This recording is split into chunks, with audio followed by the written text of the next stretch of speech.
Bismillahirrahmanirrahim. Assalamualaikum warahmatullahi wabarakatuh. Alhamdulillah wassalatu wassalamu ala Rasulillah nabiyyina wasayyidina Muhammad ibn Abdullah wa ala alihi wa sahbihi ajma'in wa dzurriyyatihi wa ummatihi wa man walah wa ba'd. Saudara-saudariku, apa kabar? Lama kita tidak bersua dalam kajian khusus, terutama live yang sudah mungkin cukup lama belum tersambung kembali. Oleh karena itu kita awali di subuh kali ini waktu Indonesia bagian Barat dengan bersyukur pada Allah Subhanahu wa Ta'ala. Kita diberikan kembali kesempatan untuk berkehidupan, menjalani aktivitas di hari ini, dan lebih daripada itu kita sangat bersyukur diberikan kesempatan kembali untuk berinteraksi dalam kajian keislaman spesial hari ini live. Memang tidak direncanakan khusus sebelumnya. Alhamdulillah setiap kita dapati waktu luang kita berusaha manfaatkan untuk mencari ridha Allah Subhanahu wa Ta'ala, dan kesempatan pada subuh kali ini alhamdulillah masih bisa kita sama-sama mengaji dalam situasi live tersambung hari ini. Insyaallah kajian spesial hari ini kita akan membahas tentang esensi sholat. Dasar pertanyaan filosofisnya adalah sederhana, bahwa apakah setiap yang menunaikan sholat dari kalangan umat Islam mengetahui mengapa kita mesti menunaikan sholat. 5 kali yang fardu kita tunaikan, dari mulai subuh tadi kita tunaikan waktu Indonesia, tentu saja setelahnya ada zuhur 4 rakaat, kemudian asar 4 rakaat, kemudian maghrib 3 rakaat, lalu isya 4 rakaat, subuhnya 2, 2, 4, 4, 3, 4. Mengapa kita mesti sholat? Apa manfaat sholat dalam kehidupan? Itu yang menjadi dasar pertanyaan dari kajian live kita di subuh kali ini. Insya Allah beberapa referensi kita juga akan kaji, khususnya dari Al-Quran dan hadis Nabi Muhammad SAW. Teman-teman langsung saja, karena waktu kita terbatas, kurang lebih kita sampai jam 6, jadi ada 40 atau 40 menit ke depan insya Allah. Baik, kita akan memulai dengan Al-Quran surah ke-20 Taha di ayat ke-14. Saya ulangi, Al-Quran surah ke-20 Taha di ayat yang ke-14.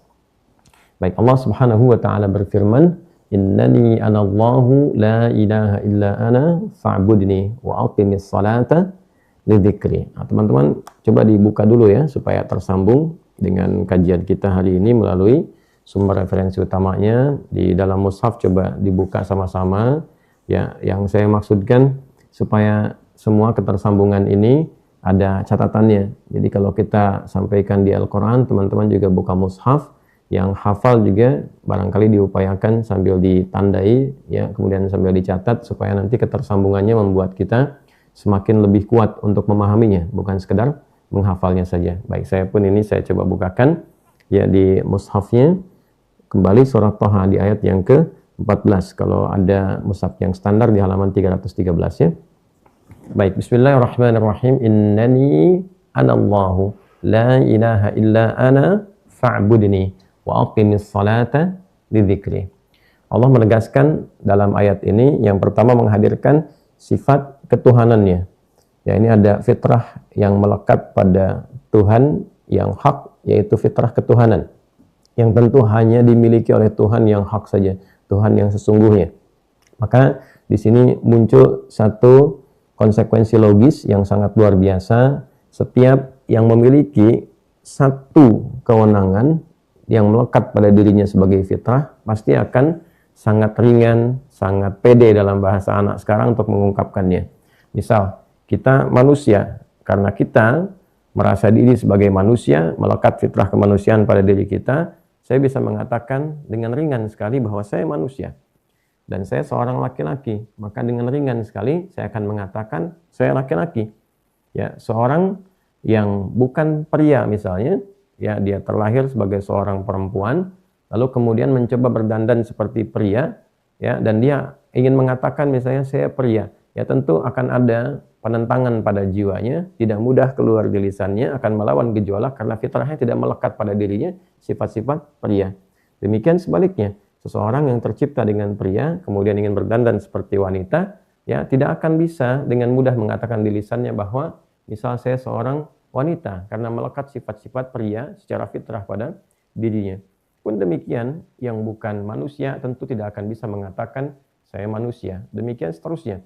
Kita bukan hewan, tentu tidak ada yang bisa mengatakan di lisannya misalnya saya hewan tertentu, disebutkan A misalnya kucing atau B misalnya harimau. Tidak mungkin keluar itu karena pasti jiwanya akan bergolak, akan menolak pada puncaknya. Demikian pula yang bukan Tuhan pasti pada fitrahnya tidak akan bisa berkata saya Tuhan, karena tidak ada melekat pada dirinya fitrah ketuhanan. Nah, yang paling menarik kita akan temukan bahwa alhamdulillah yang kita yakini sebagai Tuhan yang sesungguhnya, Tuhan yang hak, yaitu Allah Subhanahu wa taala dalam firman-Nya begitu lugas mengatakan, begitu percaya, dirinya luar biasa, pedenya luar biasa dalam bahasa kita dengan zat dan keagungannya, laisa kamitslihi syai', yang tidak ada serupa dengannya, dengan mengatakan secara mudah dan ringannya serta lugas, ya serta lugas innani anallah, bahkan menggunakan di sini alat penguat yaitu inna. Ya seperti kita ketahui di dalam gramatikal bahasa Arab dari 7 disiplin ilmu itu ada kita temukan disiplin ilmu yang kedua setelah matnul lughah itu ada ilmu nahwu. Di nahwu itu ada pembahasan tentang alat-alat yang menguatkan sebuah hukum dan informasi yang disampaikan. Jadi kalau kita ingin menegaskan, menguatkan, membangkitkan kepercayaan luar biasa, meyakinkan ya pihak kedua yang akan diajak komunikasi atau pihak ketiga yang akan diberikan informasi, maka salah satu alat yang digunakan itu menggunakan inna. Harfu nasbin, ya harfu nasbin wa taukidin tansibul isma wa tarfa'ul khabara mabniyun 'alal fathi la mahalla lahu min al-i'rab. Jadi huruf yang berfungsi untuk menguatkan sebuah hukum sehingga dengan hukum itu ya dimintakan untuk ditancapkan kepada hati yang mendengar, yang menyimak, ya, yang mendapatkan informasi itu, tancapkan pada hati yang paling dalam, jangan sampai merasa ragu sedikit pun. Nah, jadi ini saking luar biasanya ada sifat percaya dirinya, kekuatan sepenuhnya yang tak terbatas sampai harus menekankan ya dengan luar biasa bahwa yakinkan pada hatimu yang paling dalam, jangan pernah ragu, jangan pernah goyah. Ya, bahwa sesungguhnya nah ini langsung kembali menggunakan ya-nya ini ya mutakallim yang dirangkai ya menggunakan nunul wiqayah ya satu perangkaian dengan huruf penguat. Jadi kalau sudah menggunakan kata innani itu menunjukkan satu kekuatan yang luar biasa, kemudian sifat percaya diri yang sangat kuat ya, dan menunjukkan kepemilikan yang sangat erat. Ya, jadi melekatkan kepemilikan pada dirinya, pada zatnya ya dengan satu kekuatan yang luar biasa dan menyampaikan ya secara total bahwa sungguh jangan pernah meragukan sedikit pun, tancapkan pada jiwa kalian yang paling dalam, sungguh hanya akulah. Ya, hanya akulah. Ya, anallah, akulah Tuhan yang hak, Tuhan yang sesungguhnya, Tuhan yang layak untuk dipertuhankan, yang dengan konsekuensi bertuhan itu layak untuk disembah. Nah, jadi kalau kita lihat dan kita bandingkan, coba teman-teman yang muslim ataupun juga yang non-Islam yang menyimak misalnya kajian ini, boleh dilihat di kitabnya masing-masing yang diyakininya, ya kita menghormati berbagai keyakinan yang ada, kemudian coba dicek di dalam kitabnya masing-masing, adakah satu kalimat di dalamnya mengatakan misalnya, akulah Tuhan, jangan pernah meragukan aku sebagai Tuhan, ya kemudian nanti sembah aku, ya tidak ada Tuhan selain aku, sembah aku. Coba temukan kalimat itu. Ya di Islam kita sangat luar biasa bersyukur, berbahagia bahwa Tuhan kita ya itu dengan kekuatan yang luar biasa, percaya dirinya luar biasa, mengatakan dengan fitrah ketuhanannya. Ini fitrah ketuhanan yang melekat pada dirinya. Innani anallah, sungguh yakinkan pada dirimu yang paling dalam, jangan pernah engkau meragukan anallah, bahwa sesungguhnya akulah Allah. Ya Allah, la ilaha illa ana. Ya, tidak ada yang layak dipertuhankan kecuali aku. Jadi di sini mendeklarasikan yang pertama bahwa nama Allah itu, ini bukan sifat, tapi Allah itu nama yang melekat pada zat Tuhan. Baik ya? Jadi jangan berkata begini misalnya, ya Allahku, Allahmu siapa? Nah itu kalimat tidak tepat. Nah, karena kata Allah itu sudah menunjuk zat ya pada Tuhan. Tuhan siapa? Tuhannya ya, yang diyakini oleh umat Islam. Namanya Allah, Tuhan semesta alam, Tuhan kita semua, Tuhan semua makhluk. Ya, jadi Allah itu nama zat ya yang melekat kepada Tuhan yang hak. Jadi bukan sifat ya. Jadi tidak tepat kalimat mengatakan Allahku namanya ini, Allahmu siapa? Tidak, bukan. Ya karena Allah itu nama Tuhan. Ya, jadi kalau kita sebutkan Allah itu sudah namanya. Nanti sifat-sifat yang melekat kepada dirinya ya kita dapati misalnya diperkenalkan dengan Ar-Rahman, ya misalnya Ar-Rahim dan seterusnya. Jadi kalau kita dapati di Quran surah Al-Isra di ayat 110, Allah mengatakan qulid Allah awid ar-Rahman ayyamma tad'u falahul asmaul husna. Ya, qulid Allah, jika engkau memiliki satu keinginan, satu harapan, ingin berdoa, punya kesulitan, ingin meminta, maka panggil Allah, sebut nama Allah, berdoalah kepada Allah. Awid ar-Rahman atau dengan sifatnya ar-Rahman. Ya ayyamma tad'u falahul asmaul husna, atau jika engkau sudah mempelajari, sudah mengetahui, pilih sifat-sifat yang melekat pada zat Allah yang sesuai dengan kebutuhanmu, yang kita kenal dengan al-asmaul husna. Jadi al-asmaul husna itu bukan sekedar sifat biasa, tapi sifat yang disajikan oleh Allah Subhanahu wa taala berdasarkan keperluan-keperluan makhluk, sifat-sifat indah yang ditampilkan oleh Allah untuk mengabulkan hajat-hajat makhluknya. Misal kalau pelajar ingin memohon pada Allah dicurahkan pengetahuan, maka sebut sifat Allah yang terkait dengan limpahan pengetahuan. Al-Alim, ya Allah, ya Al-Alim. Kan? Rabbi zidni ilma. Ya Allah, tambahkan padaku tambahan pengetahuan. Ya Allah yang maha menguasai, maha memiliki pengetahuan yang sangat luas, tak terbatas, sangat dalam, tak terhingga. Dan curahkan padaku limpahan pengetahuan. Kalau ingin rezeki, sebut ya Allah, ya Razzaq. Kalau ingin diberi solusi, ya Allah, ya Al-Fattah. Demikian seterusnya. Kembali ke sini, jadi pertama ada deklarasi ketuhanan ya dengan sangat lugas, ya, tidak ambigu kalimatnya, sangat jelas, sangat lugas, dikatakan innani anallah. Ya, sungguh tegaskan pada jiwamu yang paling dalam, akulah Allah. Nah, pertama perkenalkan namanya dulu. Jadi kalau ditanya misalnya umat Islam, nama Tuhannya siapa? Allah. Ya, Allah yang langsung perkenalkan. Tidak ada yang lain. Nanti di bab tauhid kita bisa bahas ya apa keunggulan nama Allah itu, ya kemudian apa yang melekat pada nilai ketuhanan pada nama Allah itu, dan yang membedakan nama Tuhan yang hak dengan nama makhluk. Apa perbedaan? Karena tidak boleh sama. Dalam nama pun itu nggak sama, istimewa. Ya, jadi standar pertama yang dilekatkan pada fitrah ketuhanan dan yang bukan Tuhan adalah mesti berbeda total. Ya, jadi totally different, mesti berbeda sama sekali, nggak boleh ada sama. Sebab kalau ada sedikit pun kesamaan, ya maka berpotensi makhluk itu bisa menjadi Tuhan. Maka tidak boleh ada sifat Tuhan sama dengan makhluk. Termasuk nanti namanya pun ya, tidak bisa disamai. Apalagi sifat-sifatnya. Misalnya kalau manusia berpasangan, Tuhan nggak boleh berpasangan. Ya, manusia bisa berketurunan, Tuhan nggak boleh berketurunan. Manusia misalnya hasil dilahirkan, nggak boleh Tuhan dilahirkan. Jadi nggak boleh sifat Tuhan dimiliki oleh makhluk. Maka di sini Allah mengatakan la ilaha illa ana, tidak ada yang layak dipertuhankan kecuali saya saja, yaitu Allah. Nah, ini deklarasi ketuhanan. Nah, maka setelah deklarasi ketuhanan ini yakin tanpa ragu, karena kan tadi kalimatnya yakinkan pada hatimu yang paling dalam, jangan pernah ragu. Pakai inna kan? Baik, setelah kita yakin tanpa ragu, nah objek yang meyakini tanpa ragu sehingga melahirkan ketentraman pada jiwanya dengan keyakinan itu, menghadirkan rasa aman dengan bertuhan itu disebut dalam bahasa Arab iman. Dari kata amana yu'minu. Asal kata awalnya sekali amina, dari kata al-amnu. Amana, yakin tanpa ragu, sehingga dengan yakin itu menghadirkan rasa aman pada jiwa, rasa tentram. Dengan bertuhan itu ada ketenangan. Ya, dengan bertuhan yang hak itu ada kedamaian, ada ketentraman.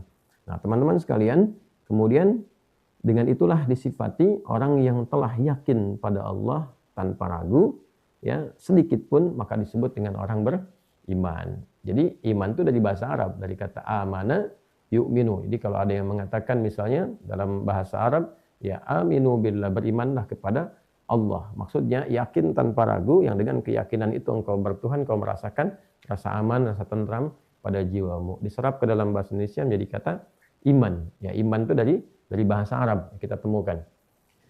Nah, dari sini teman-teman sekalian, kita konsekuensi yang pertama, seseorang yang telah meyakini Allah sebagai Tuhan disebut orang beriman. Oleh karena itu sapaannya dalam Al-Qur'an berubah. Jadi ya ayyuhalladzina amanu, ya ayyuhalladzina amanu, kan? hai orang-orang yang telah beriman tanpa ragu sedikit pun kepada Allah Subhanahu wa taala. Jadi kalau sudah bertuhan kepada Allah harus pede, yakin, dan kita berupaya bertuhan itu semaksimal mungkin.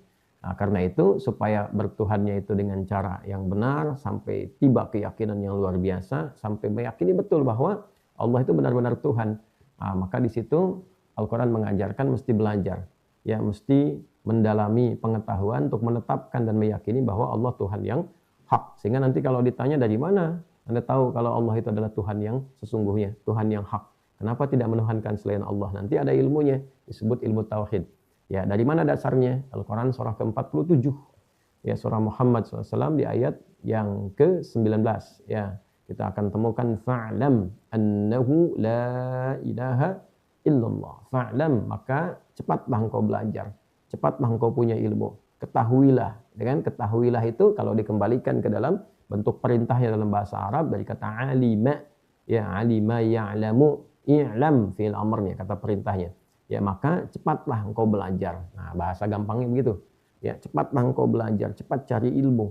Annahu la ilaha illallah, untuk menetapkan pada jiwamu dengan ilmu itu la ilaha illallah, tidak ada Tuhan selain Allah. Jadi kalau tauhidnya ingin kuat, keyakinan bertuhannya ingin kuat, kenal Allahnya dengan baik, ya belajar ilmunya. Namanya ilmu tauhid. Ya, nanti kita akan belajar. Misalnya nanti menguatkan logika kita supaya bisa dipahami secara rasional. Nah, Islam itu agama cerdas. Ya, mengajarkan kecerdasan. Pokoknya kalau berislamnya benar, pasti pintar itu. Dengan bertuhan saja oleh Quran diajarin, mesti yakin. Dari mana yakinnya? Pakai ilmu. Nah, kita bertuhan saja itu di-challenge oleh Quran. Di-challenge. Gimana bisa menetapkan Allah sebagai Tuhan? Nanti ada ayat-ayat tertentu menyampaikan pada kita. Misalnya, saya kasih gambaran. Satu, laisa kamitslihi syai', ya, wa huwas samiul basir. Ya, bedanya Tuhan dengan makhluk supaya menetapkan Tuhan yang benar. Satu, ya, dibangun dasar logika yang jelas dulu. Nggak boleh ada yang sama semuanya dengan Tuhan. Sifat-sifatnya, karakternya mesti beda antara Tuhan dengan yang bukan Tuhan. Ya, nanti dari logika yang dasar ini kemudian dibangun, ya, untuk melepaskan sifat-sifat Tuhan dari yang bukan Tuhan. Ya, maka turun surat Al-Ikhlas misalnya. Ya, surah yang ke-112 dari kata akhlasa yukhlisu, melepaskan sesuatu yang bercampur sehingga lahir yang bening saja. Mana sifat Tuhan yang sesungguhnya ini hanya Tuhan saja yang punya, yang bening.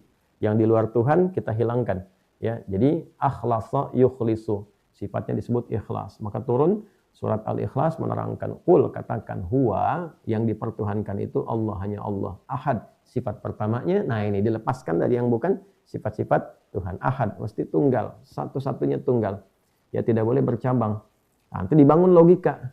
Ya, di ayat-ayat lain. Misal, nanti dijelaskan di Quran surah ke-51 ayat 49. Kalau kita ngajinya insya Allah khatam, kita akan temukan langsung ayat-ayatnya terkait dengan itu. Penjelasan, bukan cocok logi ngambil ini itu tidak. Itu di Islam itu unik dan sangat istimewa. Terdisiplin, ilmunya itu interdisipliner. Jadi ada di dalamnya keterkaitan semua.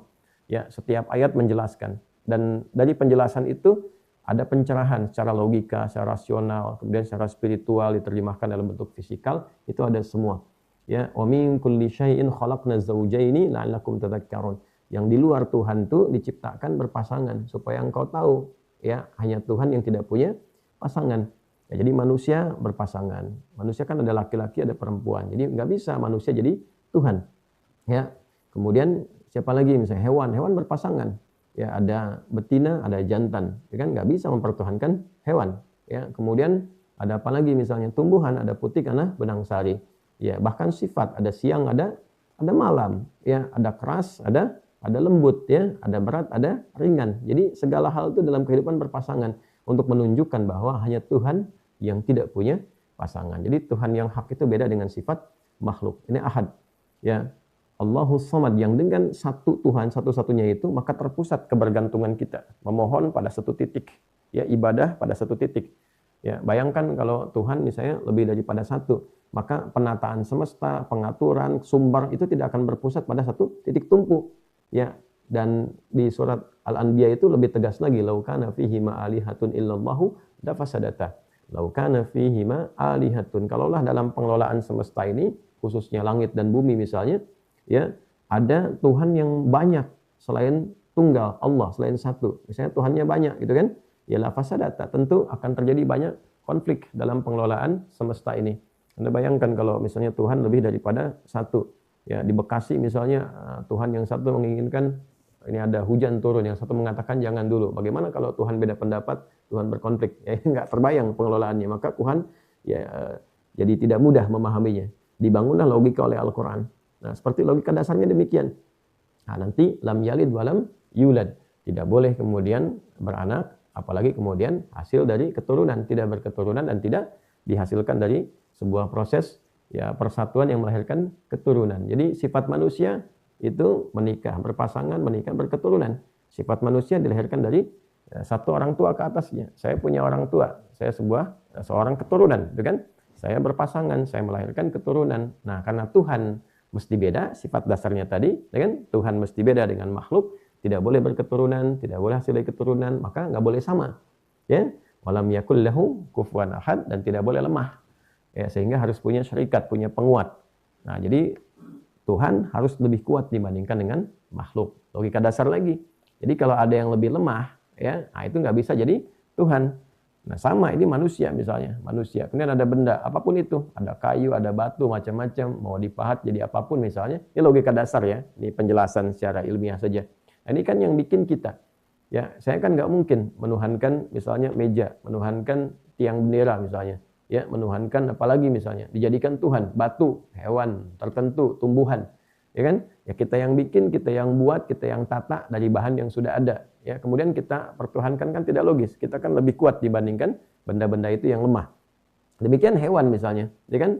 Hewan yang kita bawa, kita arahkan, ya nggak mungkin kemudian yang lemah dipertuhankan oleh yang kuat. Yang Tuhan itu harus punya sifat lebih kuat dibandingkan dengan makhluk. Supaya apa? Supaya ketika kita menuntut hak kita ya kepada Tuhan, ya di antara hak itu adalah apa? Melindungi, karena yang terkuat kan harus melindungi yang lemah, minta perlindungan, minta pertolongan, maka turunlah kemudian kekuatan-kekuatan itu. Ya, kekuatan ketika kita minta pertolongan kan bukan kepada yang lemah kan, kepada yang kuat. Ya, maka bagaimana mungkin makhluknya misalnya yang kuat kemudian menuhankan yang lemah di bawah makhluk itu, lalu meminta tolong kepada yang lemah, kan mustahil. Ya, secara rasionalitas kan seperti itu, ya. Secara logika kan demikian. Nah, oleh karena itu, hal yang pertama ditampilkan oleh Allah di dalam konteks ini adalah mendeklarasikan ketuhanannya, kemudian memberikan dasar yang kuat dengan landasan logika yang jelas, landasan filosofis yang jelas, kenapa ia mesti Tuhan, ya, kenapa dipertuhankan, kenapa harus kemudian di-challenge dengan pengetahuan supaya yakin betul itu Tuhan. Ya, setelah yakin betul, setelah paham betul, apa konsekuensinya bertuhan kepada Allah? Nah, ini dia. Ini poinnya. Jadi saya buka dengan penjelasan pengantar ini supaya paham, ya kan? Setelah kita punya keyakinan, oh iya, berdasarkan penelusuran keilmuan dengan dasar logika, dengan pemahaman yang dibangun dengan kuat, kita bisa menyimpulkan, oh iya, Allah Tuhan yang hak, ya kan? Inilah Tuhan saya yang saya pertuhankan. Nah, ketika kita kemudian berkeyakinan, disebut dengan iman, beriman bahwa hanya Allah yang Tuhan, dengan segala macam penggalian dari sudut pandang tadi, dan menyimpulkan hanya Allah satu-satunya Tuhan. Nah, konsekuensi bertuhan itu apa? Apa yang membuktikan bahwa kita bertuhan kepada Allah? Apa pembeda ya dengan yang bertuhannya bukan kepada Allah? Pembuktiannya apa? Kan butuh pembuktian. Ya, nggak mungkin orang mendeklarasikan sesuatu tapi nggak dibuktikan. Saya sayang sama anak saya. Buktinya apa? Ada perhatian, ada perlindungan, demikian kan? Ya kan? Ya, jadi sesuatu klaim terhadap hal lain itu harus ada pembuktiannya. Apa buktinya kendaraan ini milik Anda? Oh, saya punya BPKB-nya. Ya, apa buktinya bahwa Anda sayang pada kendaraan Anda? Oh, saya rawat. Ya, saya bersihkan, saya cuci, saya jaga dan sebagainya. Jadi klaim pada sesuatu itu butuh pembuktian. Nah, kita mengklaim bahwa Tuhan saya Allah. Saya nggak ragu, saya yakin betul. Buktinya apa? Nah, kemudian kita bertanya kan kepada Tuhan kan?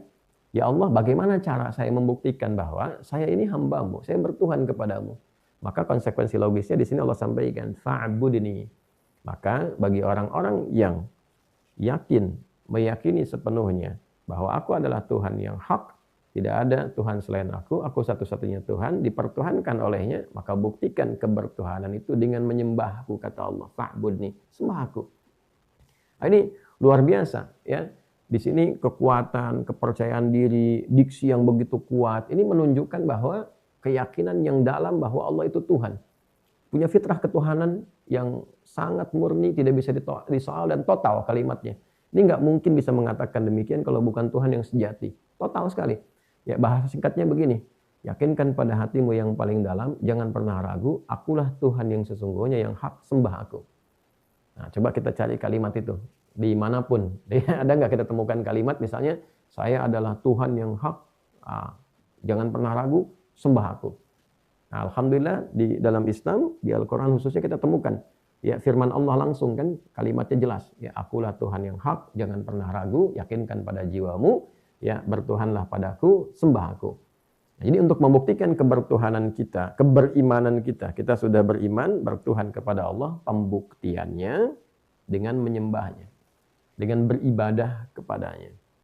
Itu konsekuensi pertama. Jadi ibadah itu adalah konfirmasi kebertuhanan kita kepada Allah. Ya, bukan beban. Ingat, ibadah itu bukan beban. Ibadah itu sebuah konsekuensi bahwa kita bertuhan. Untuk membuktikan klaim kebertuhanan kita, maka hal pertama yang harus kita buktikan adalah ibadah. Kepada siapa? Kepada Allah. Kalimatnya jelas, sangat personal sekali. Fa'budni, maka sembah aku. Ibadahlah kepada aku. Kita tanya lagi kepada Allah kan? Ya Allah, bagaimana cara beribadah kepadamu, cara menyembahmu untuk mengkonfirmasi klaimku dalam bertuhan kepadamu. Maka langsung dijelaskan dengan sangat terang sekali. Nah, di Islam tuh kita sangat berbahagia, bersyukur, semuanya jelas, transparan. Nggak ada yang ambigu, nggak ada yang disembunyikan, bahkan segalanya dijelaskan secara teknis. Ya, bertuhan ini klasifikasinya, pelajari oleh akalmu dengan pengetahuan dengan jelas. Silahkan dikomparasikan. Ayatnya banyak sekali nanti. Kita bisa pelajari. Nah, bagi teman-teman yang non-Islam, tertarik dengan Islam, boleh belajar. Di Islam tuh nggak ada paksaan dan nggak boleh paksa orang. La ikraha fid din, nggak boleh memaksa orang ya untuk masuk ke dalam Islam, untuk bisa bertuhan Allah, ya, memahami Islam dipaksa itu nggak boleh. Lakum dinukum waliyadin, menghormati keyakinan orang lain. Ya, tapi kalau Anda ingin belajar, itu ditampilkan secara terperinci. Ingin kenal Allah, mengapa Tuhannya Allah bukan yang lain? Ini ada penjelasannya, ini ada disiplin ilmunya. Dipelajari dan di-challenge. Ya, sampai punya keyakinan yang benar. Ya, di saat Anda memilih pun, ya, dihormati pilihan itu, tapi nanti konsekuensinya dipertanggungjawabkan di hadapan Tuhan ketika kembali, ya, kepada Tuhan kita yang hak. Kembali ke sini supaya tidak terlampau jauh. Fa'budni, maka sembah aku. Kita bertanya lagi, ya Allah, bagaimana cara menyembahmu untuk membuktikan kebertuhananku? Wa aqimis sholata lidzikri. Dan buktikan cara menyembahku itu dengan menunaikan sholat. Untuk mengoneksikan dirimu kepadaku. Itu. Runtut ya, runtut sekali. Nah, jadi sholat itu, jawaban dari pertanyaan dasar kita di awal kajian tadi, sholat itu adalah konfirmasi kebertuhanan kita kepada Allah. Pembuktian penyembahan kita, ibadah kita kepada Allah yang menunjukkan kita bertuhan. Jadi sholat itu bukan sekedar formalitas. Kita menunaikan ibadah, ya, subuh 2 rakaat, zuhur 4 rakaat, asar 4 rakaat, maghrib 3 rakaat, isya 4 rakaat. Tidak hanya demikian. Ya, tapi sholat itu sekaligus mengkonfirmasi bahwa kita bertuhan. Nah, makanya komentar Nabi singkat dan padat, ya, terkait hal ini. Al-farqu bainal mu'min wal kafir tarkus shalah. Ya, pembeda antara orang yang sudah beriman kepada Allah, yang meyakini Tuhannya adalah Allah, dengan yang belum meyakini Tuhannya adalah Allah. Ya, apa pembedanya? Adalah as-salat. Ya, salat. Jadi kalau meninggalkan salat, nah, konfirmasi kebertuhanannya belum clear pada dirinya. Oleh karena itu, orang-orang yang beriman, orang-orang Islam yang mengklaim keislamannya dengan jelas, setelah dia berkeyakinan kuat, ya, bahwa dia menemukan Tuhan yang sejati dengan persaksian pada dirinya, dia merasakan, mendengar informasi, merasakan, meyakini dengan kuat, nah, itu disebut dengan syahid, saksi. Makanya definisi saksi itu kan, ya, mengalami, merasakan, melihat, mendengar, ya, pada peristiwa, dengan. Nah, kita tidak bisa melihat Allah secara langsung, tapi kita merasakan, ya, kehadirannya. Kemudian mendengar firman-firmannya, meyakini dengan pengetahuan, mendalami dengan dasar ilmu. Setelah yakin betul, nah, kita bersaksi bahwa sungguh ini Tuhan yang hak. Makanya disebut syahadat, persaksian. Kita mengatakan asyhadu an la ilaha illallah. Ya, aku bersaksi bahwa tidak ada Tuhan yang layak untuk dipertuhankan dan disembah kecuali Allah saja. Hanya Allah. Nah, cara bersaksinya dengan cara bagaimana? Mengikuti petunjuk Nabi Muhammad. Wa asyhadu anna Muhammadan Rasulullah. Dan aku bersaksi dengan sesungguhnya bahwa Nabi Muhammad itu diutus oleh Allah Subhanahu wa taala untuk menjelaskan dengan terang bagaimana kita bertuhan kepada Allah. Caranya seperti apa? Ya, dengan membuktikan kebertuhanan itu dalam konteks kehidupan kita. Bagaimana caranya? Nah, maka setelah syahadat itu pokok keislaman. Setelah syahadat, bagaimana? Konfirmasi kebertuhanan itu dengan mendirikan sholat. Nah, karena itulah dalam syahadat, urutan sholat itu setelah syahadat. Dalam rukun Islam, dasar keislaman. Ya, setelah kita bersyahadat, rukun Islam kan ya, satu bersyahadat kan, syahadatain, setelah bersyahadat, mengkonfirmasi kebertuhanan kita kepada Allah, langsung sholat. Urutan keduanya sebagai pondasi. Nah, kenapa kemudian sholat itu ya menjadi dasar ibadah awal kita kepada Allah? Jawabannya sederhana, untuk mengkonfirmasi kebertuhanan kita kepada Allah. Jadi keislaman itu punya pondasi dasar. Ya, dasar pertama yang bersyahadat. Setelah bersyahadat sudah secara formal dia muslim. Di lisannya berkata, asyhadu an la ilaha illallah, asyhadu anna Muhammadar Rasulullah. Sudah secara formal muslim. Nah, apa pembuktiannya bahwa dia benar-benar muslim, muslim yang sejati, yang benar, bertuhannya kepada Allah? Dibuktikannya lewat apa? Salat. Makanya komentar Nabi sederhana, al-farqu bainal mu'min wal kafir tarkus shalah. Ya, pembeda antara orang yang sudah bertuhan kepada Allah dengan yang belum bertuhan kepada Allah adalah salatnya. Jika dikerjakan, konfirmasi dia sebagai mukmin, insan beriman. Nah, jika tidak mengerjakan salat, maka mengkonfirmasi bahwa dia belum beriman yang sejati. Baru klaim di lisan, baru formalitas mengucapkan dengan lisan. Ya, belum sampai ke jiwanya, belum tembus ke jiwa, sehingga serius dari jiwa ini dipancarkan ke tubuh untuk membuktikan. Ya, baru klaim di lisan. Itu ada di Quran, misalnya di Al-Hujurat surah 49 di ayat ke-14. Qalatil a'rabu amanna qul lam tu'minu. Ya, katakan pada orang-orang Arab Badu yang datang kepada Nabi. Jadi ada Arab dari padang pasir datang kepada Rasulullah, ya, mereka mengatakan, ya Muhammad SAW, kami telah beriman. Ya, beriman menggunakan diksi iman, artinya bertuhan kepada Allah dengan sesungguhnya, klaimnya di lisannya. Maka turun jawaban dari Allah, kul, katakan pada mereka yang telah mengklaim dengan lisannya itu, lam tu'minu. Kalian belum beriman sejati kalau hanya diungkapkan dengan lisan. Itu baru formalitas. Formalitas apa? Walakin qulu aslamna. Katakan kami telah berislam. Formalitas masuk Islam. Formalitas berislam. Jadi secara formal, ya kita mengatakan dengan lisan kita 2 kalimat syahadat. Makanya kalau ada non-Islam misalnya, teman-teman nonis kalau ingin masuk Islam, dimulai dengan pengucapan syahadat, ikrar dulu. Ya, ikrar. Itu pun lebih bagus didahului dengan pengetahuan dulu, ya, sampai meyakini betul, belajar dengan baik, sampai yakin, tidak ada paksaan. Karena nggak boleh dipaksa. Ya, yang halus nggak boleh, apalagi yang kasar. Ya, jadi kalau ada yang kasih iming-iming supaya masuk Islam tuh nggak boleh. Ya, harus betul-betul dengan kesadaran, keyakinan yang kuat, kemudian masuk Islam. Nah, kalau sudah masuk Islam, bagaimana cara memantapkan keislaman itu? Ya, walam mayadkhulul imanu fi qulubikum, sementara yang di lisan itu belum masuk ke hati. Maka masukkan ke dalam hati, di lisan, dari lisan turun ke hati. Ya, tembuskan kepada jiwa sampai yakin di jiwa ini. Diikat dengan kuat. Ikat, supaya terikat keyakinan itu pada jiwa kita, pada kolbu kita. Nah, ikatan kuat itu disebut aqadah. Sifatnya disebut akidah. Makanya nanti ada pelajaran akidah Islam. Bagaimana mengikat syahadat itu supaya kuat pada jiwa dan tidak lepas. Nanti ada ilmunya disebut ilmu tauhid namanya. Baiknya, setelah melekat di sini dibuktikan, dipancarkan pada seluruh tubuh untuk dibuktikan saya bertuhan. Maka bagaimana caranya? Masuk pokok Islam yang kedua yaitu salat. Dikenal dengan rukun Islam kan yang 5 itu. 1 syahadat, kedua apa? Salat. Jadi kalau ditanya pertanyaan dasarnya, kenapa saya salat? Kenapa Adi Hidayat Anda mesti salat? Saya jawab, salat itu membuktikan kebertuhanan saya kepada Allah. Salat itu pembuktian bahwa saya bertuhan. Siapa Tuhanmu? Allah. Saya buktikan bertuhan kepada Allah itu dengan menunaikan salat. Jadi runtut di Islam itu begitu. Ketika ada Tuhan, pembuktian Tuhan itu apa? Akidah itu pembuktiannya apa? Beribadah. Nah, beribadah bentuknya apa? Salat.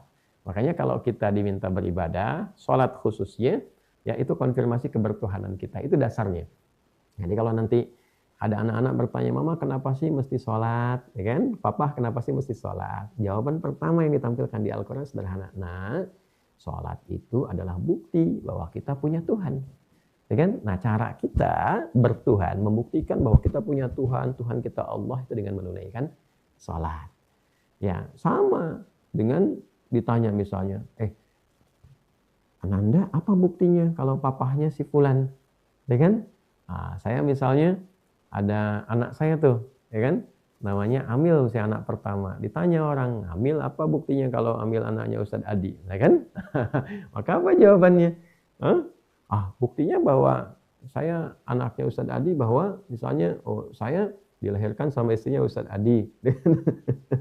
Saya ya misalnya secara genetik tersambung dengan Ustadz Adi. Nah, saya juga membuktikan bahwa saya patuh kepada Ustadz Adi sebagai ayah. Maka saya mencium tangannya, saya panggil beliau ayah, ada kepatuhan, ada ketundukan. Ya, bukti bahwa anak itu punya orang tua, ya adalah kepatuhan anak kepada orang tua kan. Bukti orang tua punya anak adalah kasih sayang dari orang tua kepada anak. Salah satu pembuktiannya demikian. Jadi ada unsur kepatuhan. Nah, unsur kita yang menetapkan bahwa kita adalah makhluk yang bertuhan, pembuktiannya adalah kita menyembah, kita beribadah, ya, dan dibuktikan ibadah itu lewat apa? Sholat, bentuknya sholat. Jadi supaya orang tidak kreatif. Jadi kalau Tuhan tidak menjelaskan bagaimana caranya, nanti orang-orang akan berkreatif. Satu mengatakan begini, satu mengatakan begitu. Ya harus diatur untuk menunjukkan Tuhannya benar. Dimanapun semua mesti sama. Seperti itu ibadahnya. Ya, makanya dalam sholat kita, alhamdulillah, dari caranya sama semua. Dari mulai takbir sampai dengan salam. Bacaannya semua sama, bahasanya semua sama. Ya, nggak ada misalnya kita di Indonesia, lalu yang di Afrika misalnya sholatnya beda dengan bahasa Afrika, tidak. Untuk menunjukkan risalah ini benar. Ya, makanya kita bisa simpulkan, nggak mungkin ada manusia bisa bikin seperti ini. Nggak bisa ngarang-ngarang. Ya, nggak mungkin Nabi Muhammad SAW itu mengarang sendiri gerakan sholat, kemudian bacaan sholat, itu mustahil. Semua yang dikarang manusia pasti tidak akan mudah diterima oleh manusia yang lain. Dan ada sifat bosan. Ya, semua yang dikaryakan oleh manusia tidak akan mudah diterima. Pasti ada sifat bosan, ada sifat pertanyaan, ada pertanyaan yang tidak akan terjawab, ada kegelisahan. Kenapa mesti begini? Itu nggak ada jawabannya. Di Islam tuh dibalik. Coba tanyakan, diminta tanya tuh. Untuk dicari, kenapa sholat, kenapa zakat, kenapa puasa, apa hikmahnya, kenapa Tuhannya ini. Di-challenge dan dijawab oleh Qurannya, dijawab oleh kitabnya. Jadi kembali teman-teman sekalian, jadi jawaban dasar dari pertanyaan mengapa kita sholat, ya maka jawaban dasarnya secara filosofis, ya secara paling mendasarnya, paling pokoknya adalah mengapa saya sholat, mengapa Anda sholat, mengapa kita sholat, untuk membuktikan kebertuhanan kita kepada Allah. Itu dasarnya. Nah, ini jawaban akidahnya, jawaban pokoknya. Lalu pertanyaan keduanya lagi, ya. Kalau saya sudah menunaikan sholat, ya kan? Dan saya terkoneksi dengan kebertuhanan itu. Wa aqimis sholata lidzikri, supaya dengan menunaikan sholat itu kamu terkoneksi kepadaku, kata Allah, ya kan? Dan dengan itu kamu terkoneksi dengan sifat kebertuhananmu, ya, kepadaku. Itu kata Allah, jelas ya di Quran surah ke-20 Toha ayat 14. Lalu kita bertanya lagi, ya Allah, dengan konektivitasku itu kepadamu, kebertuhananku kepadamu, aku tunaikan sholat, apa manfaatnya? Ini pun dijawab lagi, kan? Apa yang aku dapatkan ketika aku menunaikan sholat itu dengan bertuhan kepadamu? Apa manfaatnya? Jadi yang pertama, jawaban dari mengapa kita sholat. Yang kedua, apa manfaat sholat itu ketika aku terkoneksi padamu, aku bertuhan padamu. Dan dibuktikan dengan sholat. Apa konsekuensi dari itu semua yang aku dapatkan? Itu Allah jawab secara runtut detil. Dari urutan-urutan kehidupan. Di dunia, sampai di alam kubur, sampai di akhirat. Jadi semua perjalanan kehidupan manusia dari sejak ia di dunia, dengan manfaat bertuhan kepada Allah itu, dengan menunaikan sholat apa manfaatnya, di alam kubur seperti apa, sampai di akhirat pun seperti apa. Saat kita mengalami perjalanan kehidupan itu. Ya, secara spiritual tentu kan kita meyakini ya, setelah meninggal di dunia ini, ada alam baru yang akan kita masuki, pintu gerbangnya kematian. Jadi bagi umat Islam, kematian itu pintu gerbang saja untuk pindah ke alam berikutnya. Jadi biasa saja gitu, nggak usah takut meninggal, nggak usah takut wafat ya. Ya, menakuti sesuatu yang pasti terjadi itu buang energi. Yang terbaik itu orang cerdas itu mempersiapkan. Ketika itu terjadi, persiapannya apa? Ya sama dengan Anda. Ya misalnya ada waktu pernikahan tuh kan, gak usah takut pernikahan kan. Ya, babnya adalah pertanyaan dasarnya apa persiapan saat nanti menikah. Sama dengan ujian. Ya teman-teman, adik-adik, kawan-kawan mahasiswa, ketika akan ujian kan gak usah takut ujian karena memang akan dihadapi. Ya kan? Ya, babnya pertanyaan dasarnya adalah apa bekal yang saya siapkan menghadapi ujian itu. Begitu ujiannya tiba, saya siap. Kan poinnya itu. Ya, teman-teman yang sedang sekolah, sedang kuliah, kan pasti melewati bab ujian kan? untuk lulus, kan? Ya kan? Nggak boleh ada bab takut. Yang ada itu persiapan. Konsekuensi logisnya mau takut mau enggak kan akan kita lalui, kan? Jadi yang paling dasar, analisis cerdasnya adalah bagaimana mempersiapkan supaya saat waktu ujian tiba itu kita siap. Sama, kematian juga nggak usah ditakuti. Kematian itu adalah pintu gerbang menuju kehidupan baru. Pertanyaan dasarnya, bekal apa yang kita siapkan ketika waktu itu tiba dan pindahlah ke alam yang baru. Nah, sholat itu membawa sebuah konsekuensi yang indah, membawa satu harapan yang kuat, janji yang mengikat bahwa setiap tempat yang kita alami, sholat itu memberikan manfaat kepada kita. Baik di dunia, pindah tempat kepada yang baru di alam kubur ada manfaatnya, pindah tempat terakhir setelah alam kubur, kita yakin ada kehidupan baru yang abadi, itu pun ada manfaatnya. Baik, nah sekarang bagaimana pembuktiannya? Dijelaskan lagi, Allah harus menjelaskan, kan Allah sebagai Tuhan. Allah yang minta kita sholat, Allah punya kewajiban menjelaskan. Nah indahnya dalam Islam, kalau kita ngaji lagi, itu jelas semua. Baik, yuk kita buka lagi. Baik, saat hidup di dunia misalnya, dibuat dasar umumnya nih, sampai kita kembali. Kita buka di Al-Baqarah dulu ya, di ayat ke-45 sampai ayat ke-46. Jadi di sini dasar dari filosofisnya kita temukan, pemahaman rasionalitasnya kita temukan, mengapa kita bertuhan, mengapa namanya Allah, kan? Terus konsekuensi bertuhan itu dengan beribadah, ibadahnya caranya bagaimana, namanya sholat. Ya, jadi dasar pertanyaan pertama sebetulnya kalau konsisten pada jadwal kajian kita dengan topiknya mengapa kita sholat sudah terjawab. Gitu kan? Bagian pertamanya yaitu untuk membuktikan kebertuhanan kita kepada Allah. Nah, bagian topik keduanya, apa manfaat sholat ini? Nah, ini yang seringkali dibawa dalam konteks kehidupan kita. Kenapa sih saya sholat? Manfaatnya apa sih? Gitu kan? Nah, selain manfaat tadi, ya secara filosofis, ya dasar kebertuhanan, apa manfaatnya bagi kehidupan? Dijawab di Al-Baqarah di ayat ke-45 sampai 46. Kita mulai dulu bahas wasta'inu bis-sabri was-shalah wa innaha lakabiratun illa 'alal khashi'in alladzina yadhunnuna annahum mulaqu rabbihim wa annahum ilaihi raji'un. Yuk dibuka lagi surat Al-Baqarah di ayat ke-45 sampai dengan ayat ke-46. Saya sengaja teman-teman sekalian menghadirkan mushaf juga di sini supaya nanti kalau Anda mencari, nah Anda bisa langsung dapati. Terus teman-teman yang non-Islam juga kalau misalnya mau cari mushaf Al-Quran, pengen belajar langsung dilihat juga bisa. Langsung dapat, kemudian dicari ya. Nah di sini di halaman ke-7 di mushaf standar kita dapati di ayat ke-45. Wasta'inu, ya, dan mintalah solusi. Mintalah pertolongan jika engkau sedang menghadapi beragam situasi yang sulit, yang pelik, masalah yang tidak mudah, atau bahkan yang dianggap mudah pun. Kadang secara fitrah kan kita ingin mendapat pertolongan, ingin dapat perlindungan. Ya, makanya fitrah kita di lisan kadang suka refleks mengatakan, misal kita keluar tiba-tiba gelap kan, terus kan lisan kita langsung mengatakan ya Allah gelap. Kan gempa bumi itu, wah gempa bumi. Fitrah akan keluar menyebut nama Tuhannya ya Allah gitu kan, ya Allah gitu. Yang menarik pernah ada satu situasi umat ibadah lain ya di agama lain, yang non-Islam sedang ibadah mereka gitu, tiba-tiba kemudian ada gempa tuh, itu kalimat yang keluar di lisannya kalimat Allah, Allahu Akbar, di fitrahnya keluar. Itu sangat menarik sekali. Jadi singkatnya pada dasarnya manusia ini adalah makhluk yang memang tercipta untuk bertuhan. Ya, pembuktiannya adalah apa? Dalam beragam situasi yang dihadapi ada panggilan jiwanya untuk memohon pertolongan kepada yang lebih kuat. Makanya ada fitrah, cenderung bertuhan, cenderung meminta kekuatan, cenderung minta dibantu. Ya, nah fitrah itu direspon oleh Allah melalui skema sholat tadi. Ya, maka dari fitrah kita yang diciptakan lemah ini bergantung kepada yang kuat. Nah, mengapa diciptakan demikian? Untuk membangun kesadaran bahwa kita ini punya Tuhan, kita ini hamba. Maka dalam setiap situasi normal kita akan minta sesuatu. Ya, walaupun dalam kondisi kita merasa dalam situasi secara sosial kuat, misalnya punya kedudukan, ya presiden, ya sekuat apapun perangkat organiknya sebagai seorang presiden, tetap melaksanakan tugasnya ya berdoa, minta sama Tuhan, minta kemudahan, minta kekuatan untuk menunjukkan bahwa tetap ya seorang presiden pun seorang makhluk, seorang hamba Tuhan. Ya panglima tertinggi, jenderal yang hebat, jenderal perang nggak pernah kalah, tetap ketika akan dihadapkan pada medan pertempuran atau bahkan peperangannya, Ya, kalau pertempuran kan singkat, peperangan kan panjang. Apapun itu dia akan meminta.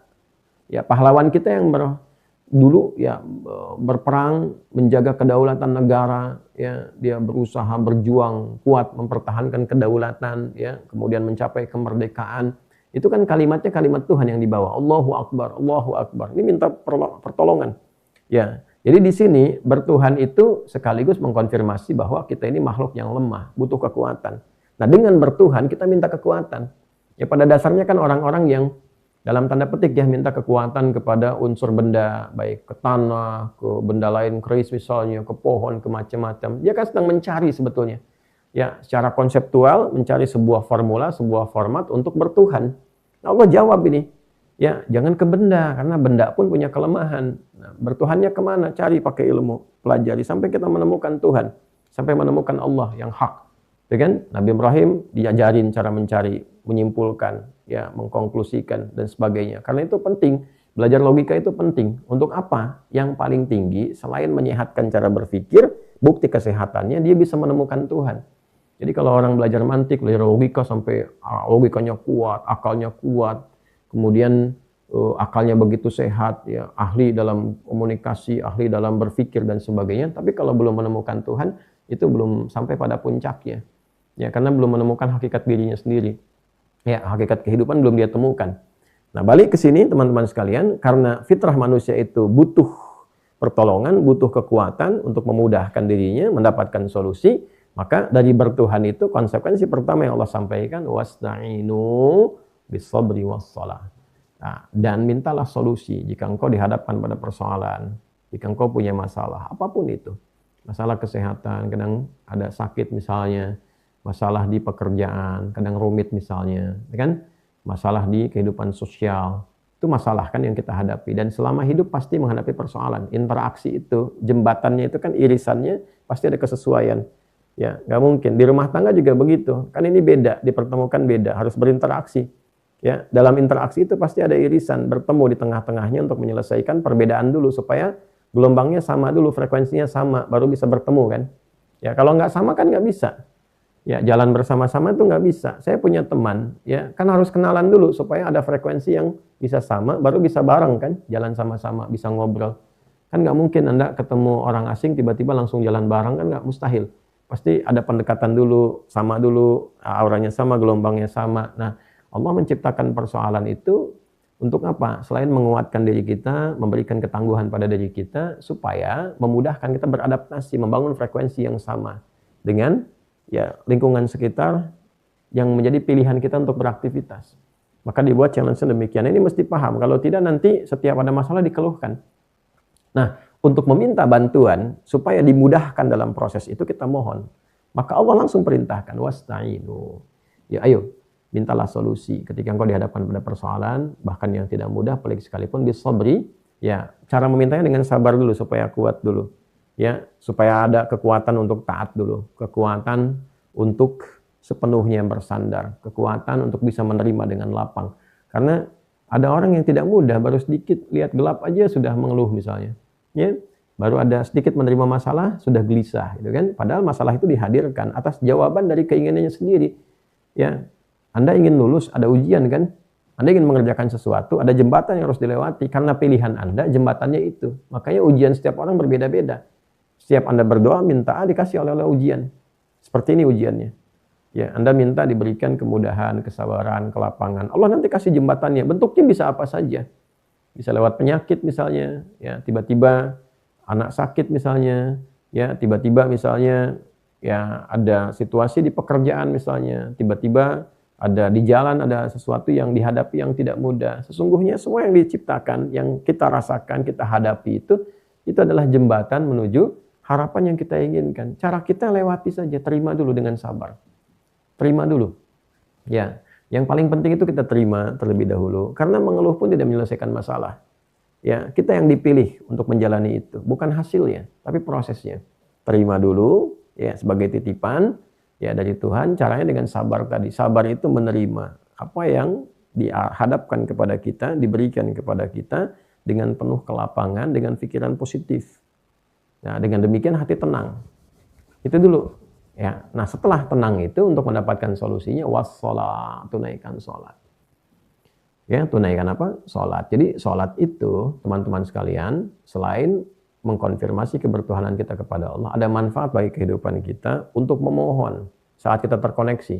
Di dzikri supaya terkoneksi dengan Allah, saat terkoneksi itu kita minta kemudahan, perlindungan, berbagai macam persoalan, kebutuhan, hajat dalam bahasa kita itu. Bahasa Arabnya hajat. Kalau punya hajat, punya apapun kita minta. Makanya isi sholat semuanya doa.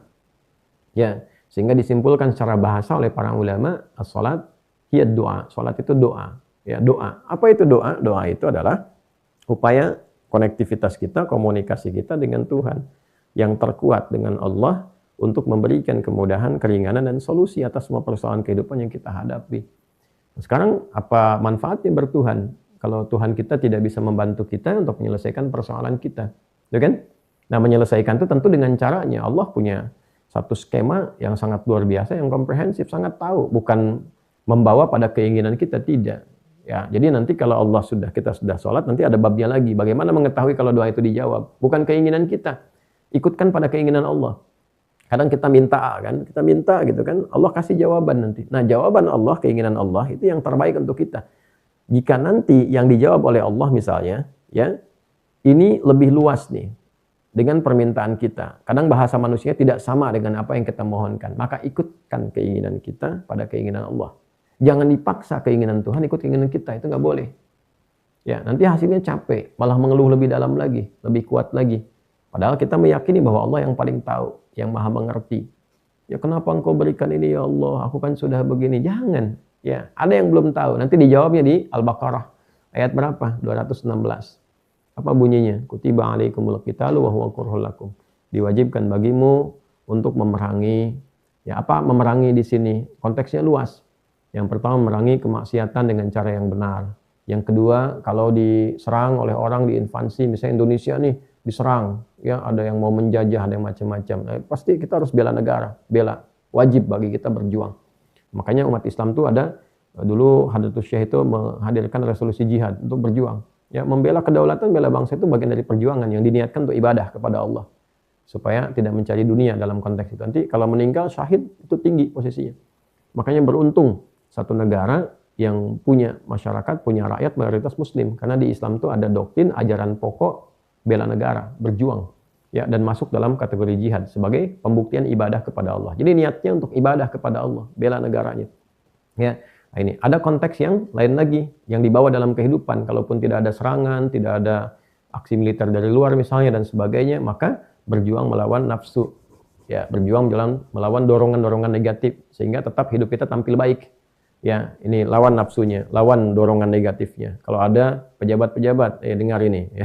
Mohon maaf nih. Kalau ada dorongan misalnya untuk korupsi, lawan itu. Nah, itu bagian dari perjuangan. Kutiba alaikumul qital wa huwa kurhul lakum. Walaupun itu tidak mudah.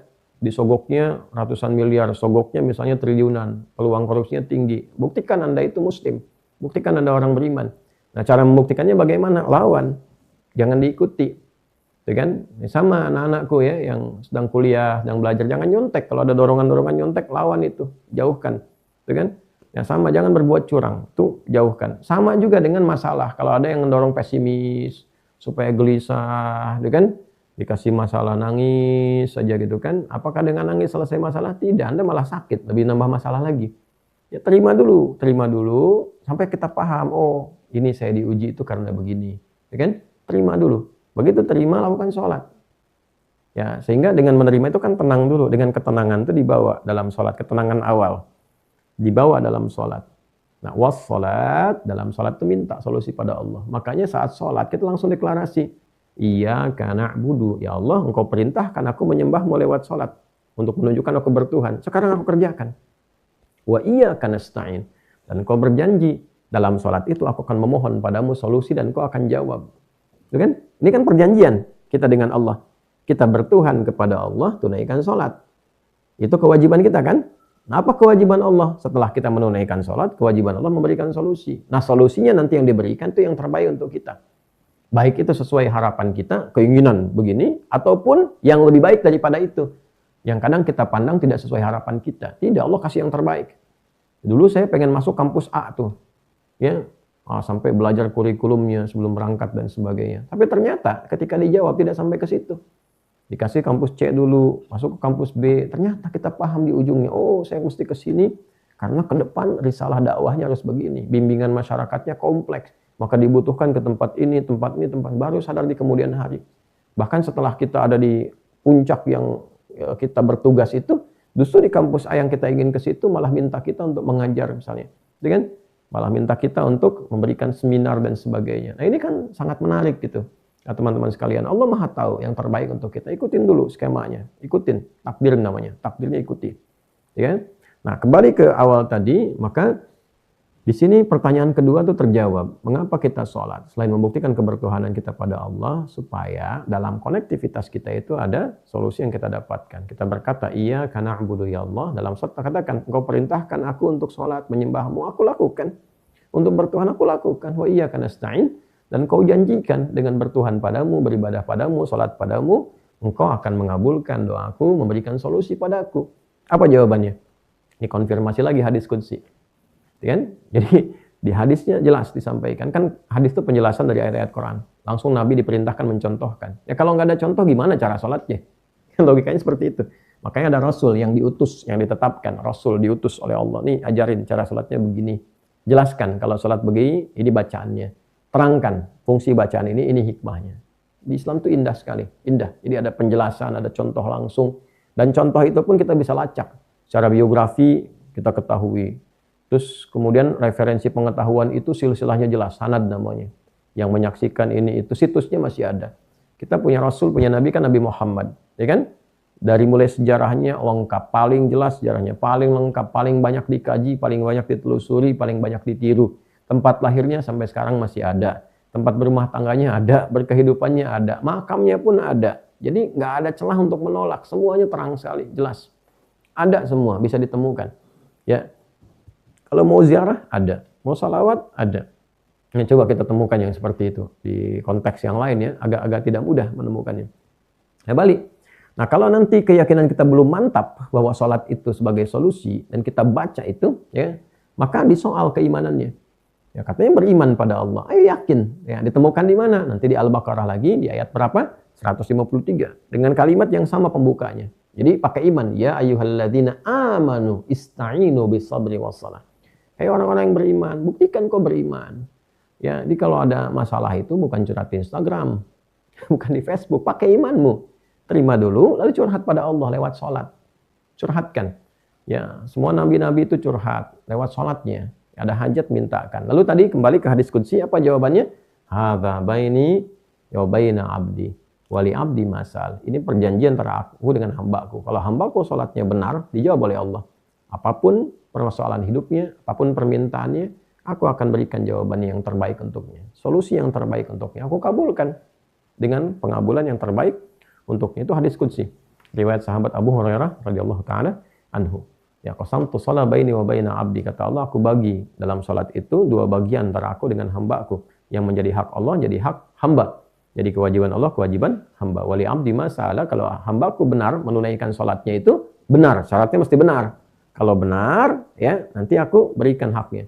Idza qala al-'abdu alhamdulillah rabbil alamin, kalau hambaku mulai berkata alhamdulillah rabbil alamin, ya qala Allah azza wa jalla, Allah jawab, hamadani abdi, hambaku sedang memujiku nih. Wa idza qala al-'abdu arrahmanir rahim, ya jika hambaku berkata arrahmanir rahim, qala Allah azza wa jalla, Allah menjawab athna alayya abdi, hambaku sedang menyanjungku. Wa idza qala al-'abdu maliki yaumiddin, jika hambaku berkata maliki yaumiddin, qala Allah azza wa jalla, Allah menjawab majjadani abdi, hambaku sedang mengagungkanku. Wa idza qala al-'abdu iyyaka na'budu, kembali ke surat Thaha. Kan? Wa iyyaka nasta'in, ke Al-Baqarah. Ketika hambaku berikrar mengatakan ya Allah, engkau perintahkan aku bertuhan padamu. Aku menyembahmu, aku salat padamu sekarang. Wa iyyaka nasta'in, dan kau janjikan saat aku salat ini akan diberikan solusi, diberikan pengabulan, diberikan jawaban yang terbaik untukku, aku memohon padamu. Maka apa yang Allah jawab? Kalau Allah azza wa jalla, Allah menjawab, hadza baini wa baina abdi. Ini perjanjian antara aku dengan hambaku. Wali abdi, dan untuk hambaku kalau benar salatnya. Nah, makanya mesti benar salat. Oleh karena itulah ada ilmu yang menjelaskan cara salat yang benar. Sampai paham, mengerti. Dalam bahasa Arab, paham, mengerti namanya fikih. Maka ada fikih salat, diajarin dari wudu, menghadap kiblat, dari mulai takbir sampai selesai. Itu dari Islam itu menariknya seperti itu. Ya, masal kalau benar salatnya ini baru sampai Al-Fatihah, masal apapun yang diminta Allah kabulkan. Jadi itu manfaatnya teman-teman sekalian. Ya, dikuatkan nanti dalam riwayat-riwayat di tafsir. Misalnya ini saya buka satu kitab tafsirnya, ada beberapa kitab tafsir. Ini termasuk tafsir yang klasik, ya. Ini Jami'ul Bayan an Ta'wili Ayatil Quran. Ini dikenal dengan tafsir At-Tabari. Ya, ada 16 jilid. Ini jilid yang pertama. Ya, ini termasuk tafsir yang awal-awal.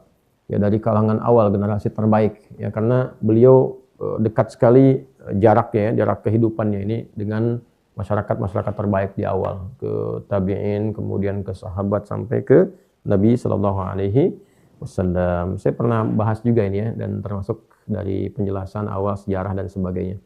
Di jilid pertama halaman 342, teman-teman, 342 ya, di penjelasan Al-Baqarah di ayat ke-45. Nah, ini saya sampaikan. Beliau menyampaikan, ini menariknya ada penjelasan bahasa, penjelasan riwayat, hadis-hadis. Jadi begitu ada ayat, jelaskan lewat hadis, penjelasan bahasanya apa, riwayatnya bagaimana. Jadi ada tafsir bil ma'thur tuh luar biasa. Nah, ini nanti versi ringkasnya ada di Ibnu Katsir, ya kan? Nah, makanya kan kita koleksi beberapa kitab tafsir tuh. Ini yang ada yang Fakhrul Razi, Mafatihul Ghaibnya Razi misalnya, ya kan? Nah, kemudian ada lagi nanti penggalian dari yang kontemporer, yang Profesor Dr. Ahmad Zuhaili, Tafsirul Munir, dia. Nah, ini jilidnya banyak-banyak. Nah, nanti kalau ingin tahu dari sisi konteks kebahasaannya yang jadi rujukan para ulama tafsir setelahnya, ini Al-Kasyaf. Ya, walaupun secara akidah tidak harus diikuti, ya kan? Ini I'tizal, ada Mu'tazilah madhabnya, ya kan? Tapi di sini ulama sepakat tentang keunggulan kebahasaannya, metodologi kebahasaannya. Maka diambil oleh para ulama rujukan-rujukan ke kebahasaannya. Ini ada tafsir Al-Kasyaf. Nanti ini juga bisa diturunkan dalam versi ringkasnya nanti di Anwarut Tanzilnya Baydawi misalnya. Bisa diturun. Banyak sekali versinya dan ini yang cukup baik dalam tafsir bil ma'thur, ya, riwayat-riwayat. Ini ada tafsirnya At-Tabari. Nomor hadis 849. Qala al-muallif rahimahullahu taala, menyampaikan muallif rahimahullahu taala, beliau juga seorang ahli hadis, ya, dan memiliki banyak sekali koleksi riwayat hadis. Haddatsani bidzalika Ismail ibnu Musa al-Fazzari, dan terkait bab keutamaan salat ini telah sampai padaku, menyatakan padaku riwayat dari Ismail bin Musa al-Fazzari. Ya, kemudian nanti kalau teman-teman belajar ilmu hadis ada haddatsana, ada haddatsani, itu beda. Ya, walaupun sama-sama menyampaikan. Kalau haddatsani itu personal sifatnya, si fulan menyampaikan padaku. Kalau haddatsana biasanya menyampaikan padaku dan ada orang lain juga selain aku yang dengar, disampaikan banyak. Saya ada Adi, ada Ahmad, ada Muhammad di sini kan, disampaikan pada saya Ahmad, Muhammad, anak saya dengar. Anak saya pertama namanya Muhammad, ketiga Ahmad, ya kan? Nah, jadi dengar ini dua ini boleh disampaikan, maka saya katakan haddatsana, telah menyampaikan pada kami. Maksudnya saat disampaikan pada saya ini Ahmad, Muhammad pun hadir mendengarkan. Jelas ya? Telah menyampaikan padaku terkait topik itu, yaitu keutamaan salat, Ismail bin Musa al-Fazzari. Qala, beliau mengatakan haddatsana Al-Husain bin Rattaq, ya, Al-Hamdani, telah mengatakan pada kami. Nah, ada nak di sini. Berarti ada yang lain juga yang mendengar riwayat ini. Al-Husain bin Rattaq Al-Hamdani. An Ibnu Jurayj, dari Ibnu Jurayj, an Ikrimah ibn Ammar, dari Ikrimah bin Ammar, an Muhammad bin Ubaid bin Abi Qudamah. Kemudian an Abdul Aziz bin Al-Yaman, an Hudzaifah. Nah, ini sumbernya nyambung ke Hudzaifah. Hudzaifah Al-Yamani tentunya sahabat Nabi sallallahu alaihi wasallam. Ini sanad tersambung, ya, terurut, referensinya jelas. Jadi di Islam itu ada referensi. Ya, nggak bisa kita bicara agama menurut saya. Menurut saya begini. Menurut Anda siapa? Apakah Anda penting dalam Islam? Kan? Ya, saya kadang-kadang suka ini tuh kalau ada menurut saya siapa? Anda siapa? Anda penting dalam Islam sehingga harus menurut Anda. Tidak, dalam Islam itu mesti ada referensi.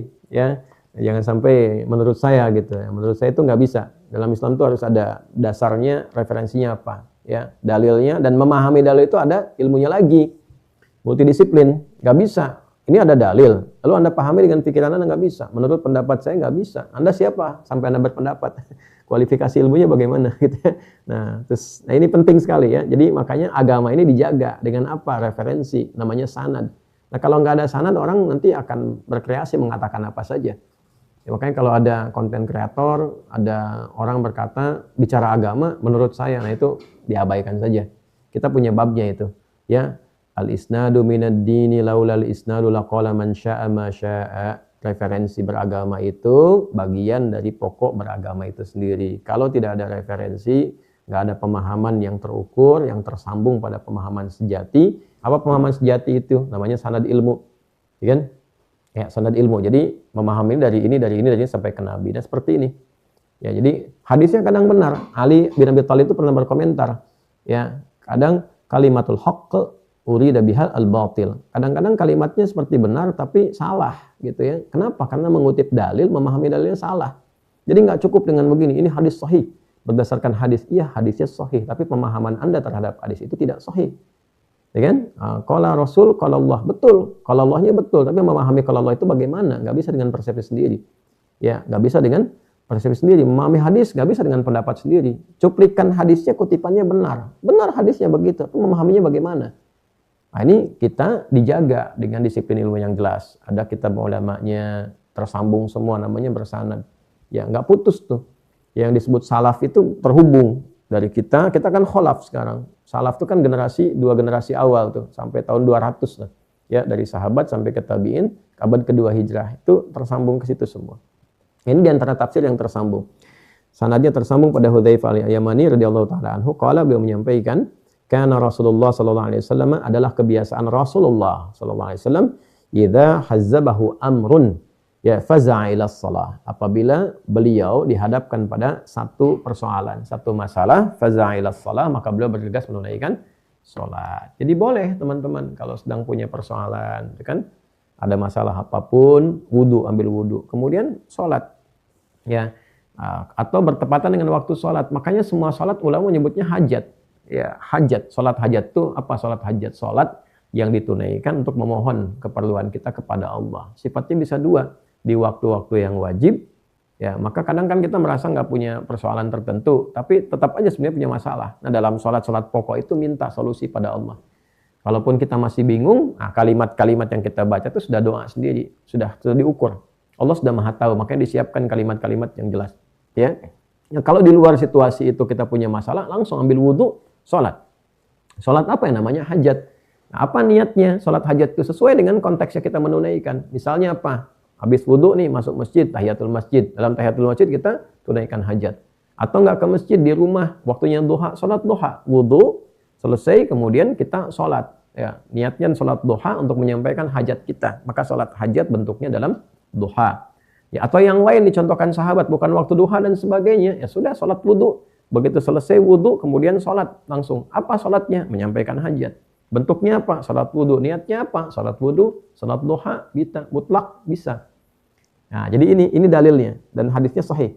Ya, hadisnya sahih. Jadi, kalau ada istilah sholat hajat, ya benar. Semua sholat itu hajat. Ya, kapan ditunaikannya? Ya, bisa terkait sholat fardu, bisa yang sunnah atau mutlak. Saat mendapati hajatnya, faza'a ila shalah. Bergegas menunaikan sholat. Langsung ambil air wudhu, sholat. Ya, misal kita dapati misalnya anak sakit ingin minta kesembuhan pada Allah, ambil wudhu, sholat. Ya, di waktu apa? Kalau waktunya pas fardu, ya tunaikan sholat fardu, sampaikan hajat kita, bacakan doa-doa yang dibimbing oleh Nabi, gitu kan? Bacakan. Di luar itu ada sholat sunnah, waktu duha, sholat duha. Di waktu-waktu yang umum, ini ada operasi anak, sholat. Ambil wudhu, sholat, minta solusi sama Allah. Sholat apa yang kita tunaikan? Wudhu, sholat wudhu, selesai wudhu, sholat. Gitu kan? Setelah itu sunnah, minta hajatnya. Dalam sujud kita mohonkan pada Allah Subhanahu wa ta'ala. Minta solusi, minta kebaikan, minta syifa, minta kesembuhan, dan sebagainya. Nah, ini jawabannya teman-teman sekalian. Ya, alhamdulillah, walaupun mungkin singkat, tapi semoga dengan singkatnya ini Allah berikan manfaat yang luas. Faidah yang banyak, yang menjawab pertanyaan mengapa kita sholat. Jadi kita punya dua jawaban dulu di awal saat ini. Jawaban pertama, sholat membuktikan kebertuhanan saya kepada Allah, mengkonfirmasi bahwa saya punya Tuhan, yaitu Allah Subhanahu wa ta'ala. Yang kedua, dalam kebertuhanan saya pada Allah, selalu ada manfaat yang saya dapatkan dalam kehidupan saya, baik di dunia sampai di akhirat. Jadi di dunianya, diberikan oleh Allah jawaban dari persoalan kita, kehidupan kita, nanti yang alam kuburnya runtut sampai ke akhiratnya. Bahkan nanti ini baru satu nih, ada 5. Ya, ini yang menjawab kenapa sholatnya sampai 5 kali itu ya. Dalam sehari. Nanti konfirmasi kebertuhanan setiap pergantian waktu. Kan sehari itu berganti 5 waktu. Subuh selesai, muncul kan siang. Pagi selesai kan siang. Jangan sampai nanti paginya bertuhan, siangnya tidak. Yusbihu ya mu'minan wa yudhiru kafira. ya, atau yusbihu mu'minan yumsi kafira. Ada orang yang paginya beriman, siangnya kufur, atau sorenya kufur. Gak boleh. Kita jaga tuh betul. Pagi beriman, siang beriman, sore beriman, menjelang malam beriman, malam beriman, 5 waktu. Ya, pagi subuh pembuka sudah beriman, siang beriman, sore ganti beriman, mau malam beriman juga. Malam sebelum tidur masih beriman, jadi tidurnya pun pakai iman. Dibagi 5. 5 ini yang kita sebut subuh, zuhur untuk siangnya, asar untuk sorenya, maghrib menjelang malamnya, isya malamnya. 5. Itulah sebabnya kenapa 5 waktu sholat. Untuk menjaga kebertuhanan kita setiap berganti waktu dalam satu hari. Dan setiap 5 waktu ini terjaga kita dalam kebaikan. Karena itu kita baru belajar 1. Yang 4 lagi apa manfaat sholat dalam kehidupan. Insya Allah di kesempatan lain kita bisa kaji kembali. Teman-teman terima kasih atas perhatian di hari ini. Mohon maaf atas kekurangan yang didapati. Kalau ada kata-kata yang tidak tepat atau ada slip of tongue, misalnya kesleo dalam bicara dan sebagainya, mohon dimaafkan. Dicari kalimat-kalimat yang lebih baik lagi, lebih benar. Semoga Allah meridhai kita, semoga dibersihkan hati kita dari hal yang tidak baik, tidak elok, dan semoga Allah memberikan kekuatan kita untuk beriman kepadanya sampai kita wafat kembali kepada Allah dalam kebaikan, dan semoga sholat kita mendapatkan manfaat. Dan dengan manfaat itu menghadirkan ketenangan, keberkahan, kebaikan. Dan tentu konsekuensinya kita mesti serius beragama ini. Kita mesti berjuang beragama ini. Kita mesti menikmati, menunaikan seluruh rangkaian proses dalam berislam ini. Semoga bermanfaat. Allahumma taqabbal minna innaka antas sami'ul alim. Wa tub alaina innaka antat tawwabur rahim. Wa taqabbal minna salawatina wa ruku'ana wa sujudana wa jami'a amalina salihah. وصلى الله على سيدنا محمد وعلى آله وصحبه أجمعين وآخر دعوانا سبحانك اللهم ربنا وبحمدك أشهد أن لا إله إلا أنت نستغفرك ونتوب إليك الحمد لله رب العالمين السلام عليكم ورحمة الله وبركاته